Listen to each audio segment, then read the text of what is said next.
All right, gang. Hello from the pond area. I'm making my way through about the only path we have. If you may have noticed, there's really no paths around the pond right now.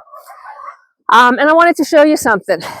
So, as you know, we've gone into like major crisis management mode with the pond. We have had to rig up a string of electric cords, which I have, extension cords, I should say, which I absolutely hate. We've had to drop in a stock tank deicer. But look at what has happened. The last time you saw it, there was just barely a little tiny hole near the deicer.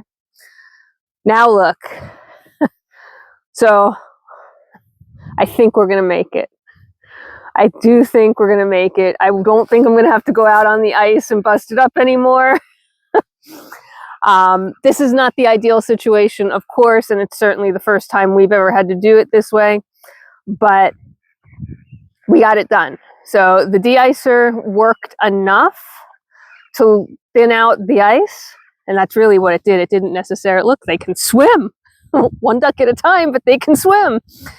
The deicer worked, and now the aeration, the pump, had been working its tail off, right? But it wasn't keeping up, and it really, what killed us is when the pump stopped working for those few days. So at any rate, it is caught back up with the help of the deicer. We're just going to leave things as is. We're going to let that aeration keep this hole open, let the ducks keep working on it. They will continue to sort of expand it because you can see they're working on the edges of the ice. They'll thin that out. The aeration will thin it out. The deicer is certainly helping.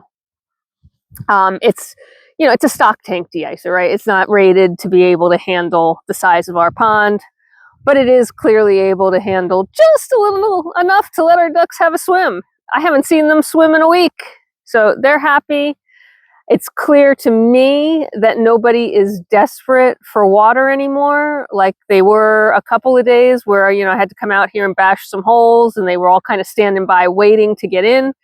Nobody's desperate. Nobody's rushing down there. Oh, look, it's big enough for 2 ducks. Be still my heart. Wow. We have not seen that in a long time. Yes, 2 ducks, but only if one wants to share.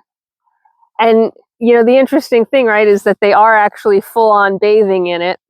And, they need that. That is how they stay healthy and kind. But if we look at what's happening here, like she just came out, she's got icicles hanging off of her. The water, they're waterproof, so the water does roll off of them. But it's freezing so fast, there's icicles forming on the ducks. That's fascinating. I can honestly say I don't think I've ever seen that. But there you go. Duck life on the pond. They've got icicles, but they're managing. They've got a hole they can swim in. Everybody can drink.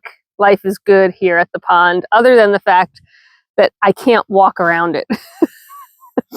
Now, we do see some snow cleaving into the pond, which is nice. So the edges, maybe this 20-degree weather and the sunshine is just enough to start, getting it to think about falling into the pond.